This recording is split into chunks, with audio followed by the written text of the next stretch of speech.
In this intense episode, the strongest creature in the world now stands before Jinwoo. He's about to gain a shadow stronger than Baru, and even more powerful than a national-level hunter. But as the tension rises, a deadly warning is issued, and Jinwoo's father becomes a suspect in the murder of a national-level hunter. Jinwoo was on his way to the airport in one of the Japan Hunter Association's cars, heading to Korea, then to America for the International Guild Conference. As they drove through the city, he noticed more and more people lining the streets. The crowd kept growing, and by the time they neared the airport, it was massive. According to his guide, around 100,000 people had shown up just to see him off. Jinwoo quietly accepted that this was his last day in Japan. Inside his shadow, Baru observed the scene and sensed the admiration from the people. To Baru, it was a sign of respect, and he believed his king should acknowledge it by raising his hand. But Jinwoo didn't see it that way. He wasn't interested in attention or recognition. Once they entered the airport, Jinwoo disappeared from view. On the plane, Jinwoo sat in his seat, thinking. He wondered about the chances of being seated next to someone he knew. Sitting beside him was Adam White. Jinwoo didn't believe it was a coincidence. Adam said it would be nice if Jinwoo thought it was by chance, but they both knew it wasn't. Jinwoo greeted him, and though Adam was surprised since they had only met once, Jinwoo remembered his name. He mentioned that Baru reminded him. Inside the shadow, Baru made sure his king didn't forget the name. For him, even small details mattered by preserving the reputation of his king. Jinwoo asked Adam why he was there. Their previous agreement had already been canceled. Adam admitted he came without notice because of something urgent. Jinwoo asked if the United States had also failed to stop an S-rank gate. Adam said the gate had been handled fine, but this was something else. Adam opened his laptop and played a video. It showed thick black smoke rising like from a wildfire. Flames were everywhere. Firefighters were shouting, trying to control it, warning people to stay back. Jinwoo asked, "What is this video?" Adam said the man who caused the fire was Christopher Reed, one of the national-level hunter. Even with 1,800 firefighters and 14 top-level mage-type hunters, they struggled to extinguish it. Jinwoo said that for the fire to be that strong, there must have been a serious fight. Then he asked what happened to Christopher. Adam said Christopher was already dead when they found him. It was hard to believe, but the evidence was clear. Adam pulled out a set of photographs. Adam shows Jinwoo a photo, and the moment Jinwoo sees it, his expression changes. There's a flicker of shock in his eyes, like something deep inside him just got triggered. Without saying a word, his face darkens. Suddenly, Adam starts floating into the air as an invisible force wraps around his neck. Jinwoo is using the ruler's authority to choke him, and the pressure is so intense that the laptop in front of them gets crushed like it was made of paper. The tension in the cabin was thick as Jinwoo spoke, his voice carrying a dangerous edge, making it clear that if this is a joke, Adam's not leaving the plane alive. Adam, visibly shaken, shouted for the other hunters to stay back. His words weren't meant for Jinwoo, but for the others who had already started preparing to defend him. They hesitated, sensing the danger. The pressure around Adam's throat was unbearable, and he struggled to breathe. Desperate, Adam explained that the man in the photo had come out of a dungeon, and it might not be who Jinwoo thought. Jinwoo's mind raced. A dungeon? That thought alone made him loosen his grip slightly, enough to let Adam take in a breath. But Jinwoo's focus never wavered. Adam went on, revealing that the man's energy was like the monster's, and that he had attacked S-rank hunters without warning. Then he reminded Jinwoo of the explosion at the Hunter Bureau's headquarters, the one that had been all over the news. Jinwoo's mind snapped into focus. Was Adam implying that his father might be connected to that explosion? The realization hit him hard. He releases the invisible grip, letting him catch his breath. Adam continued, telling Jinwoo that after the mysterious man defeated their hunters, which is Hwang Dong-soo, he vanished without a trace. The Hunter Bureau had launched a secret investigation, but it was like the man had disappeared into thin air. Adam knew the emotional weight of this information on Jinwoo, but the investigation they had pointed to this man being the one behind the recent incidents. Jinwoo's eyes narrowed as he absorbed the information, demanding to know why Adam showed him the photo. Adam explained that it was about the upcoming International Guild Conference. The Hunter Bureau planned to issue a wanted notice for the man in the photo. Until now, the investigation had been kept secret, but soon it would go public. They had lost a national-level hunter, one of their best, and they were ready to do whatever it took to find the suspect. Adam made it clear they didn't want this to damage their relationship with Jinwoo. That's why they showed him the photo privately. They didn't want him caught off guard when his father's face appeared during the conference, where Jinwoo was also invited. Jinwoo stayed silent. His father, missing for 10 years, had come back as a monster. One of Adam's men checked over him. Adam waved him off, saying he was fine, just a little out of breath. He looked at Jinwoo, still stunned. He'd seen telekinesis before. Many high-tier magic hunters could do it, but not like this. What Jinwoo had done was different. This was something only national-level hunters could pull off. Adam realized it then. Jinwoo was the 6th national-level hunter. He had to report this to the vice director. The International Guild Conference was just around the corner. It was a big deal. Guilds from all over the world would gather to talk about the future of hunters. Then the United States Hunters Association released the invitation list. It caused a massive uproar. Korea would be represented by the Ajin Guild. But Ajin Guild wasn't a typical guild. In fact, it only had one S-rank hunter, its guild master, Sung Jinwoo. People couldn't stop talking with this. The United States had basically said that Jinwoo alone was stronger than entire guilds full of elite hunters. It was a bold statement, one that made headlines everywhere. In Korea, a network got an exclusive interview with Choi Jong-in, the president of the Hunters Guild. The big question, why Ajin Guild? The Hunters Guild had always represented Korea in the past. The reporter asked for his thoughts. Choi Jong-in answered calmly, stating that he believed the American Hunters Association had made an obvious choice. The reporter was surprised. So you don't simply understand their decision, but rather find it obvious? Choi Jong-in nodded. The reporter brought up a fair point. Ajin Guild was basically a one-man group. Sung Jinwoo was the only powerhouse. Choi Jong-in agreed, but he pointed out the most important part, who that one person was. Jinwoo wasn't like the others. If a guild's strength was based on compatibility, then Jinwoo alone was equal to hundreds. He'd seen it firsthand during the Jeju Island raid. And more, compared to the top guilds in the world, Ajin Guild would stand at the top. No doubt about it. The reporter asked if the Hunters Guild felt bad about being replaced. Choi Jong-in admitted he was disappointed. He had even renewed his passport and gotten his visa. But more than disappointment, he felt proud. In a world constantly under threat, someone like Jinwoo had emerged. Someone he could trust. Someone who had saved him and his guild. He was proud to see Jinwoo represent Korea. After the interview, Choi Jong-in returned to his office. An employee was already waiting with news. The guild had secured the A-rank gate in Suseodong, which had spawned that morning. The gate didn't show any unusual readings, but Choi Jong-in was focused on something else. He asked if Ajin Guild had requested the reservation. The employee replied that Ajin Guild had remained unusually quiet recently. As Choi Jong-in thought about the latest update, one thing kept bothering him. It had already been 4 days since Hunter Sung Jinwoo returned from Japan, but he hadn't shown up at a single gate. That wasn't like him. Jinwoo was known for clearing dungeons constantly, yet now nothing.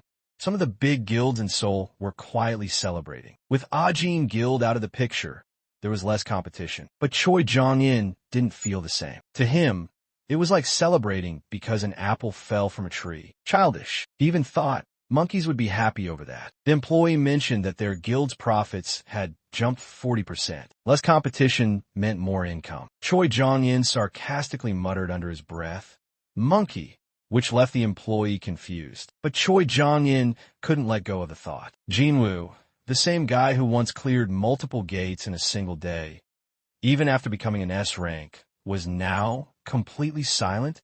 This was the same hunter who had just taken down an S-rank dungeon break in Japan, alone. Now he was nowhere to be seen. Something was going on behind the scenes. Choi Jong-in didn't know what it was yet, but he was sure of one thing.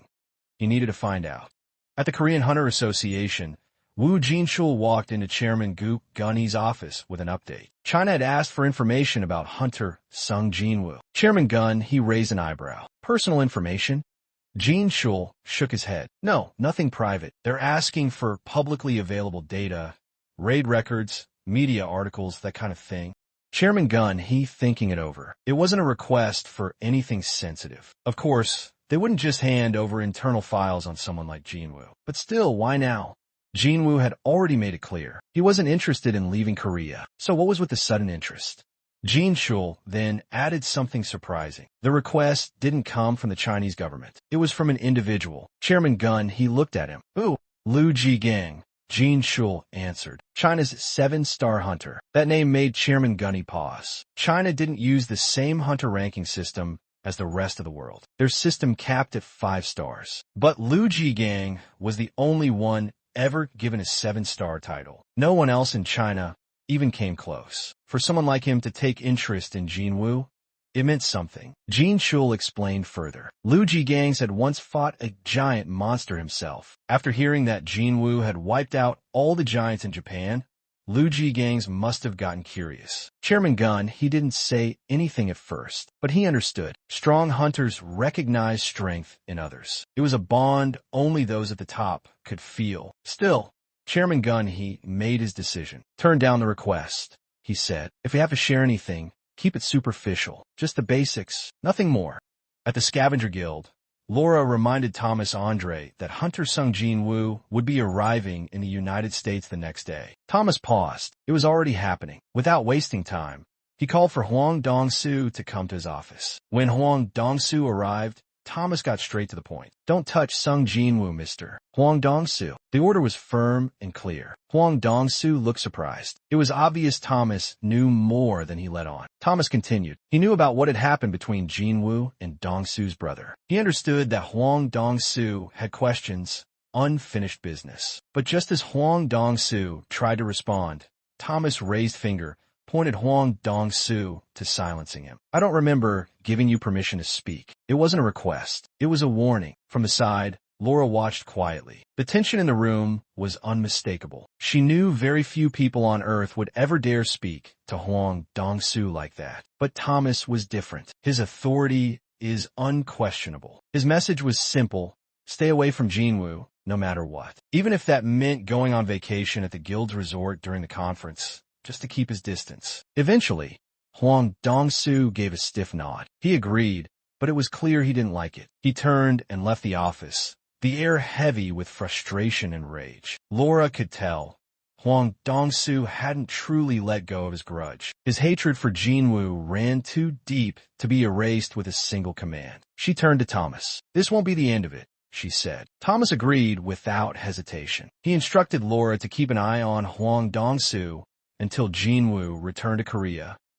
On Huang Dong-soo mindset, whatever humiliation he had just suffered, it was a small price to pay for staying alive.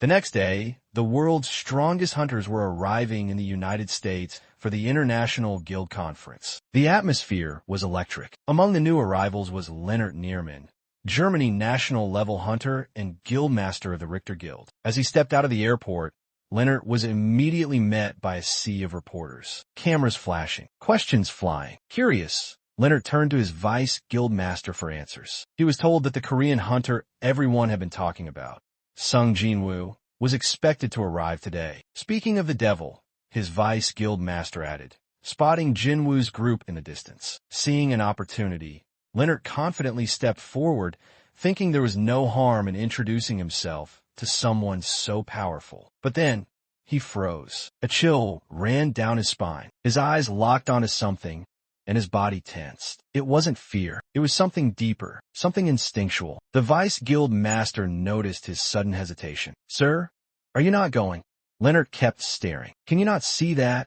He whispered. His vice guild master looked puzzled. Leonard muttered under his breath. At first, he had assumed Jinwoo summoned his shadows from another dimension. But now he realized they were always with him. Dozens, maybe hundreds. A silent army moving with their master. The overwhelming number of shadows gave the impression of an army prepared for battle. To Leonard, it felt like Jinwoo hadn't just come for a conference, but to declare war on the entire United States. Meanwhile, Jinho noticed something. He leaned toward Jinwoo and asked if he recognized someone. Jinwoo replied casually, saying a foreigner kept staring at him. Jinho chuckled. Well, with how famous you've become lately, I'm not surprised you've picked up some fans. Probably Probably wants an autograph or something. Then Jinho noticed Chief Woo standing nearby, but he looked unusually tense.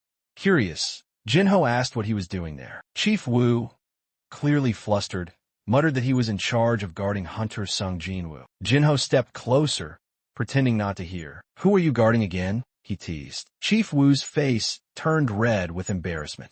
Jinwoo looked at the group. "Looks like they're here to greet us," he said. That's when Adam White appeared. He had been waiting for Jinwoo. "We've been expecting you," Adam said with a smile. Jinwoo responded with a light comment, mentioning how Adam used to be in charge of the Bureau's Asia branch. Now, it seemed Adam's new role involved personally handling matters related to Jinwoo. After the greetings, Adam announced that everyone except Jinwoo would be escorted to the hotel. Jinwoo looked at Jinho and told him to go ahead with Chief Woo. Jinho simply nodded and followed along. With the others gone, Adam invited Jinwoo to come with him. Jinwoo followed, but wondered, was this about his father? Adam reassured him. "It's nothing that'll harm you," he said. He reminded Jinwoo that the United States Hunters Bureau held him in the highest regard. But the topic they were about to discuss was top secret. Adam kept the details vague. All he mentioned was that they were heading to the Bureau's headquarters. As they drove, Jinwoo listened carefully while Adam explained the situation. He mentioned that the Bureau was under a lot of pressure. The death of Christopher Reed, one of the strongest hunters in the United States, had left a huge gap in their forces. The news of his death hadn't been made public yet, but Adam admitted that the country would soon pour all its resources into finding someone who could replace him. Jinwoo asked if he was being considered as a candidate, and Adam nodded without saying a word. Then, he pressed a button, revealing a hologram that showed something incredible. Adam began explaining the value of runestones, saying that their worth depended on the strength of the monster they were taken from. He brought up Kamish, the dragon that caused one of humanity's worst disasters, a creature so terrifying that people preferred to forget it ever existed. The runestone from Kamish had been preserved, and now they were looking for someone worthy of inheriting it. Adam looked straight at Jinwoo as he made the offer, clearly eager to see his reaction. But Jinwoo wasn't focused on the runestone. Instead, he asked to see the previous images, specifically the ones showing Kamish's corpse. Adam was caught off guard by the request, but Jinwoo insisted. When the image came up, the dragon's remains looked surprisingly well preserved, aside from the battle damage. This caught Jinwoo's attention in a big way. He asked if the United States had kept Kamish's body intact. Adam, though unsure, confirmed that it was stored, but admitted he didn't know the exact location. Jinwoo asked to visit it, saying that after everything he'd done for the Bureau, this wasn't too much to ask. Adam hesitated, but he understood how serious Jinwoo was. He agreed that only the higher-ups could approve something like that, and offered to report the request. But Jinwoo said they should wait together. Adam could tell that Jinwoo's sudden interest meant something, but he wasn't sure if that was a good or bad thing. Their car pulled into the Hunter Bureau, and news of Jinwoo's arrival quickly reached David Brennan, the director of the Hunter Command Center. When he heard what had happened, his reaction mirrored Adam's uncertainty. He asked if Jinwoo had mentioned anything about the runestone, expecting that to be the main focus. Adam told him that the runestone barely came up all day, which seemed to surprise David. He wondered why Jinwoo seemed obsessed with seeing Kamish's body. He decided to talk it over with the deputy director and asked Adam to step out for a moment. As David thought things through, one of his trusted men, Connor, began speculating about Jinwoo's real intentions. He pointed out that runestone skills were incredibly valuable, especially for top-ranked hunters. They would spend massive amounts of money for them, because in their world, strength meant survival. But Connor suggested that maybe, to Jinwoo, seeing Kamish's corpse was worth more than gaining a new skill. David didn't understand why, especially since Jinwoo's powers were tied to monsters he had personally killed. That's when Connor had a realization. He wondered if Jinwoo might be trying to turn Kamish into a summon, even though he hadn't killed it himself. Jinwoo planning to turn Kamish into a shadow soldier.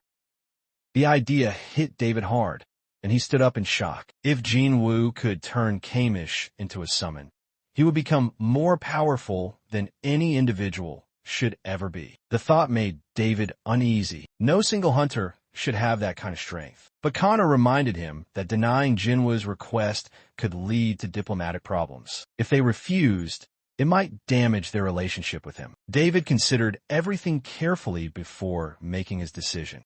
David saw this as a chance, a way to watch Jinwoo's powers up close, maybe even learn how strong he really was. He led Jinwoo into the elevator, tried to make conversation. Jinwoo didn't respond. He was lost in thought. It was hard to believe. The headquarters of the Hunter Command Center was built right where Kamish had died. The elevator stopped at the underground level. David motioned for Jinwoo to follow. They walked down a long hallway toward a heavy, sealed entrance. Jinwoo's senses sharpened. The air was cold and sharp, and even after 8 years, the magic still lingered. That alone was impressive. He wondered, what if Kamish became a shadow soldier?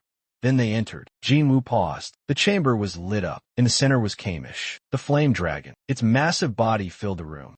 David explained, Kamish's body was preserved exactly how it was after killing hundreds of elite hunters. It took 5 national-level hunters to kill this dragon. Then David revealed something else. The entire building was powered by Kamish's mana crystal. He turned to Jinwoo and asked if he was satisfied. But Jinwoo had something else in mind. He told them to step back. The air changed. Staff started whispering, "Is this all right?" But David reminded them. Jinwoo had his permission. He told everyone to watch closely. Jinwoo raised his hand. Quietly, he spoke, "Arouse. Arise." Shadows swirled. Darkness moved toward Kamish. Then a system message appeared. Shadow extraction failed. Jinwoo didn't flinch. He still had 2 tries left. He focused. Tried again. Arise. The air grew cold. Lights flickered. Wind swept through the chamber. A roar shook the room. Deep, loud, a dragon's roar. Kamish's shadow stirred. It wasn't over yet. The giant dragon opened its eyes. Its gazes locked onto Jinwoo. It recognized him. Then it spoke, calling Jinwoo the Shadow Monarch, King of the Dead. David was frozen. He didn't understand what he was seeing. He felt fear. Then Kamish roared again, this time with rage. It shouted that it would kill every human in sight. The lair wasn't big enough to hold this dragon anymore. David watched, horrified. The reinforced glass cracked. It was infused with top-ranker mana, and it still shattered. The dragon was preparing its breath attack. Its mouth glowed. David stood still. He knew there was no escape. His staff screamed at him to evacuate, but he knew it was useless. Then a voice broke through the chaos. Jinwoo shouted, "Enough." He told Kamish the truth. The mana crystal in its head was gone. It didn't need to obey the rulers anymore. Their hold was over. From a distance, Adam White stared in disbelief. Was Jinwoo speaking the language of monsters? Connor beside him had no answer. He just watched, surprised. Kamish looked at Jinwoo. Its tone changed. Its anger faded and it bowed, acknowledging Jinwoo as its king. It used to serve the king of dragons, but now it bowed to the Shadow Monarch. Jinwoo walked closer. Slowly, he placed a hand on the dragon's snout. He asked if Kamish had truly served the king of dragons. Kamish answered yes. It had served the monarch of destruction, the king of mad dragons. Jinwoo noticed something. Even as a shadow, Kamish still had its own will. Its rage, its pride, they were still there. No other shadow soldier was like this. Kamish had been a monster unlike any he'd faced before. Now calm, Kamish wagged its tail. Adam and Connor stood frozen. They couldn't believe what they were seeing. Jinwoo stayed quiet, thinking. He remembered the 9 monarchs the system once showed him. The Shadow Monarch, the monarch of the beginning, and others. Then Kamish spoke again. Its voice was weak. It said its time was running out. It had stayed in the abyss too long. Its magic was fading. Its body started to vanish. Jinwoo was shocked. Was even Jinwoo power not enough to stop time? Jinwoo shouted system. Kamish kept fading. It looked at Jinwoo, said he was jealous to the other shadow soldiers that Jinwoo had, because they could serve them forever. But Kamish couldn't. With its last breath, Kamish warned him.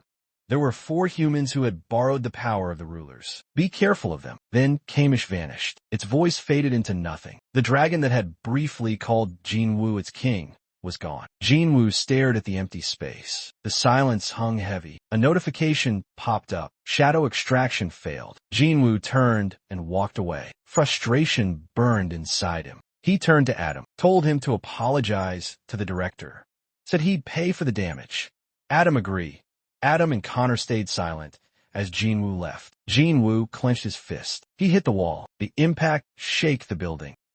After that, Jinwoo arrived at the hotel. He was just about to head to his room when Chief Wu Jinchul spotted him. Chief Wu quickly walked over. He looked concerned. He said they'd been trying to contact Jinwoo, but none of the calls went through. Jinwoo told him he'd been somewhere without signal. Then Chief Wu asked if Jinwoo had seen Yu Jinho. Jinwoo looked confused. What do you mean?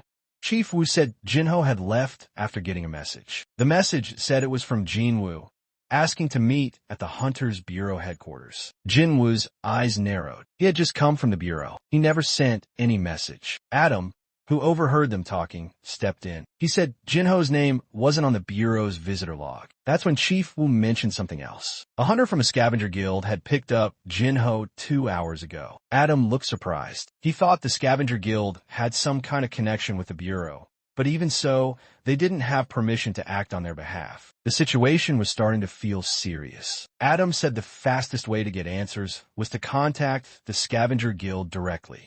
He made the call right away. Over at the Scavenger Guild, Laura answered. As soon as she heard what Adam said, her expression changed. Someone from their guild had taken Yu Jinho, the vice leader of the Ajin Guild. Her eyes widened in shock. She asked if Hunter Sung Jinwoo was aware. Adam said Jinwoo didn't know yet. He had only just asked about Jinho while they were still at the Bureau. Laura said she'd look into it immediately. Adam turned back to Jinwoo to share the update. But Jinwoo was already gone. He had disappeared without a word. Jinwoo stood on top of a nearby building, fists clenched. His mind was racing. He was angry at himself. He should have left Shadow to watch over Jinho, especially after using Shadow Exchange to save Jinho's father. He remembered the incident at Gina's school. He couldn't let something like that happen again. Without hesitation, he gave the command to his shadows. Find him. Thousands of shadows exploded out from beneath his feet. They rushed out in every direction, moving fast. They were tracking Jinho's mana. It was only a matter of time.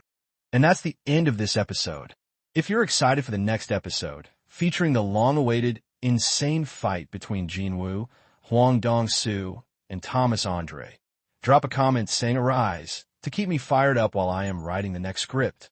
Don't forget to smash that subscribe button so you don't miss it, and hit like if you enjoyed the video. Thanks for watching. See you in the next one.